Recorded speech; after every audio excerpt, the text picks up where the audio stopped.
Hari Om, welcome to Sumi's veg kitchen. இன்றைக்கி நம்ம பார்க்க போகிறது ப்ரோக்கலி வச்சு அதே மாதிரி ட்ரை ஃப்ரூட்ஸ் கிரேவிங்க. இந்த ட்ரை ஃப்ரூட்ஸ் கிரேவி வந்து ஆக்சுவலி நார்த் இந்தியாவில் ரொம்ப ஃபேமஸுங்க. அங்கே நம்ம தாபா ஸ்டைலில் கிடைக்கும். அங்கே தாபா ஹோட்டல் தான் இருக்குது. நம்ம ஊரில் எப்படி ஹோட்டலோ அங்கே தாபான்னு சொல்லுவாங்க.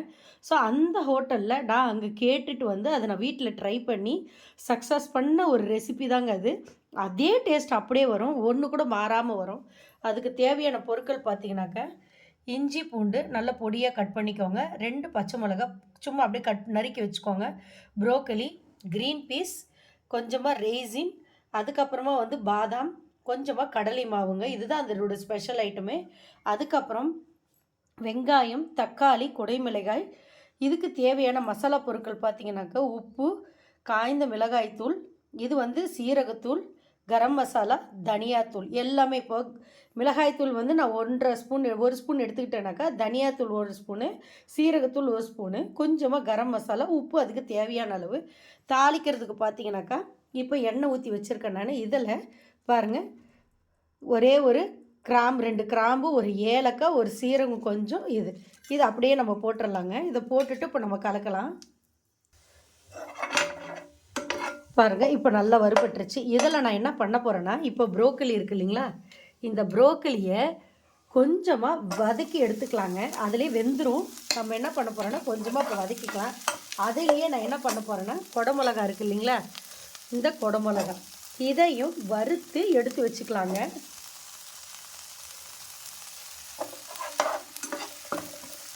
இது நல்லா கொஞ்சம் வதக்கி எடுத்துக்கலாம். அப்போ தான் உங்களுக்கு அந்த காரம் பிடிக்காமல் நல்லா வெந்திருக்கும். இப்போ அது கொஞ்சம் நல்லா வறுக்கலாங்க. வதக்கி எடுத்தால் தான் டேஸ்ட் கொடுக்கும். லைட்டாக கொஞ்சம் உப்பு போட்டுக்கலாங்க இதில். இப்போ பாருங்கள், இந்த ப்ரோக்கலி, இந்த குடைமிளகாய் நல்லா வந்து ஓரளவுக்கு வதங்கிருச்சுங்க. இப்போ இதை நம்ம ஒரு இதில் வந்து பாத்திரத்தில் எடுத்து வச்சிடலாங்க.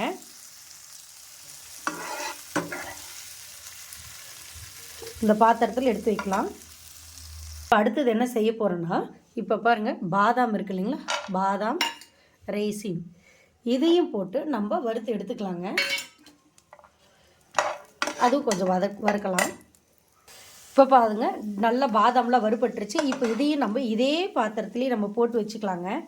ஏன்னா இது எல்லாமே நம்ம கடைசியாக தான் ஆட் பண்ண போகிறோம். ஸோ அப்போ கொதி வரும்போது இதை போட்டு ஒரு கிளறி நம்ம பரிமாறும்போது க்ரன்ச்சியாகவும் இருக்கும். எந்த வெஜிடபிள்ஸுமே ரொம்ப ஊறாதுங்க. நல்ல டேஸ்டியாக இருக்கும் உங்களுக்கு. அவ்வளோதாங்க, எல்லாம் நம்ம எடுத்து நல்லா சூப்பராக வறுபட்டுருச்சு பாருங்கள். நல்லா பார்க்கும்போது யம்மியாக இருக்குது நம்மளுக்கு. ஓகே, இப்போ நெக்ஸ்ட்டு நம்ம பார்க்க போகிறது, இப்போ இதுலேயே வந்து பார்த்தீங்கன்னாக்கா, வெங்காயம், தக்காளி போகிறதுக்கு முன்னாடி கொஞ்சமாக இந்த பச்சை பட்டாணி தனியாக வறுத்து எடுத்துக்கலாங்க. இதையும் அதே மாதிரி தான் கொஞ்சம் நல்லா வறுபடட்டுங்க. இப்போ பாருங்கள், பச்சை பட்டாணி நல்லா வறுபட்டுருச்சு. இது லைட்டாக வெடிக்க ஆரம்பிச்சிருச்சு. ஸோ இப்போ இதையும் நம்ம எடுத்து போட்டுடலாங்க. இது பார்க்குறதுக்கு உங்களுக்கு நிறைய இருக்கிற மாதிரி இருக்கும். உங்களுக்கு வீடியோ போகிறதுனால அப்படி தெரியுதுங்க. இது நீங்கள் ஒன்றா வறுத்துறதை விட தனித்தனியாக வளர்ந்து சீக்கிரம் ஆகும். அதாவது பதத்துக்கு அதாவது வறுத்து எடுக்கலாம் நம்ம. இப்போ என்ன ஆகுதுன்னா, நம்ம தனித்தனியாக வறுக்கிறதுனால அந்தந்த பதத்துக்கு வறுக்கும்போது சீக்கிரம் வறுபட்டுறது, டைமை சேவ் ஆகும். இல்லைன்னா அது வெந்து இது வேகாமல் அப்படி இருக்கும். இப்போ நம்ம இந்த ஸ்டேஜுக்கு வந்துட்டோம். இப்போ இதில் வெங்காயம் சேர்க்க போகிறோங்க. இந்த வெங்காயம் இது பாருங்கள், வெங்காயம் போட்டு நல்லா வதக்க போகிறோம்.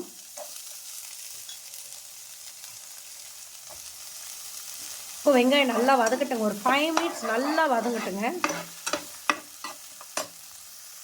வெங்காயம் ஓரளவுக்கு வதங்கிடுச்சுங்க. இப்போ இந்த ஸ்டேஜில் இஞ்சி, பூண்டு, பச்சை மிளகாய் சேர்த்துடலாங்க. அதுவும் சேர்ந்து நல்லா வதங்கட்டுங்க.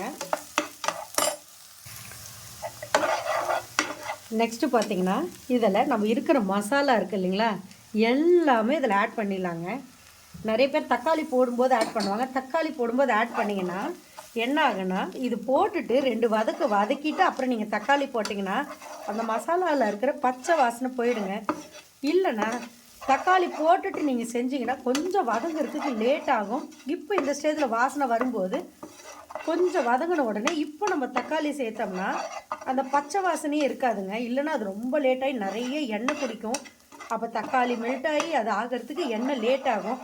அதனால தான் இந்த மாதிரி மெத்தடில் செய்கிறது. இப்போ பாருங்கள், இது கூட நான் என்ன பண்ண போகிறேன்னா, தக்காளி இப்போ ஆட் பண்ண போகிறேன்.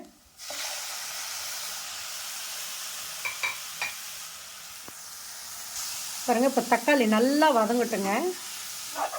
எண்ணெய் விட்டதெல்லாம் கொஞ்சம் வெளியே வரும். அந்த ஸ்டேஜ் உங்களுக்கு காமிக்கிறேன் நான். இப்போ பாருங்கள், எண்ணெய் நல்லா பிரிய ஆரம்பிச்சிச்சு, நல்லா செப்பரேட் ஆகிடுச்சு இல்லைங்களா? இப்போ இந்த ஸ்டேஜில் நம்ம என்ன பண்ண போகிறோன்னா, இப்போ இந்த கடலை மாவு வச்சுருக்கோம் பார்த்தீங்களா, இதில் போட்டுருவோங்க. இது ஓரமாகவே வச்சுக்கலாம். இதுக்காக வானலியில் நம்ம எடுத்து இது பண்ண தேவையில்லைங்க. இந்த கடலை மாவு வந்து பார்த்திங்கன்னா நல்லா ரோஸ்ட் ஆகணுங்க. இப்போ உங்களுக்கு காமிக்கிறேன் பாருங்கள். நல்ல ப்ரௌன் கலரில் வரணும், ரெட்டிஷ் ப்ரௌனில் வரணும். அப்போ தான் அந்த கிரேவி வந்து உங்களுக்கு சூப்பராக இருக்குங்க.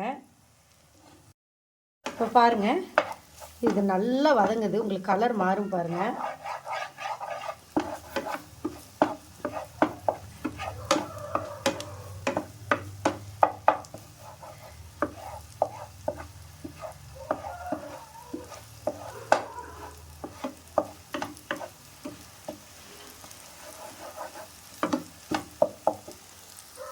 இப்போ பாருங்கள், கலர் நல்லா மாறிட்டே வருது. நல்லா மாறட்டும். அப்போ தான் அந்த பச்சை வாசனை கிரேவி அட்டகாசமாக வருங்க. அந்த ஸ்ட்ரெக்சர் கலரு அதுவும் பார்த்தீங்கன்னா அட்ராக்ஷனாக இருக்கும். இதுக்கு முந்திரி அதெல்லாம் அரைச்சி ஊற்றவே தேவையில்லைங்களாங்க. இது மட்டுமே போதுங்க. நான் செஞ்சு பார்த்துட்டு என் பசங்க எல்லாம் எப்பயும் இதே தான் கேட்பாங்க. பாருங்கள், இப்போ கலர் மாறி போச்சு. இப்போ நம்ம ஒன்று சேர்த்துடலாங்க. இப்போ நீங்கள் அடுப்பு சிம் பண்ணிக்கலாம். இப்போ நல்லா கலந்து விட்டுக்கலாம். இப்போ இந்த ஸ்டேஜில் எனக்கு சுகர் பிடிக்குங்க. உங்களுக்கு சுகர் வேணுன்றக்க போட்டுக்கல, இது ஆப்ஷன் தாங்க. லைட் ஸ்வீட் இருந்தால் செம்ம டேஸ்ட்டாக இருக்குங்க. உங்களுக்கு வேண்டான்னா விட்டுறல, இது அவாய்டபுள் தான். ஸோ நீங்கள் இதை அவாய்ட் பண்ணிக்கலாம். பாருங்கள், பச்சை வாசனை போய் செம்மையாக இருக்குங்க. இப்போ இதில் கொஞ்சமாக தண்ணி விட்டுக்கலாங்க.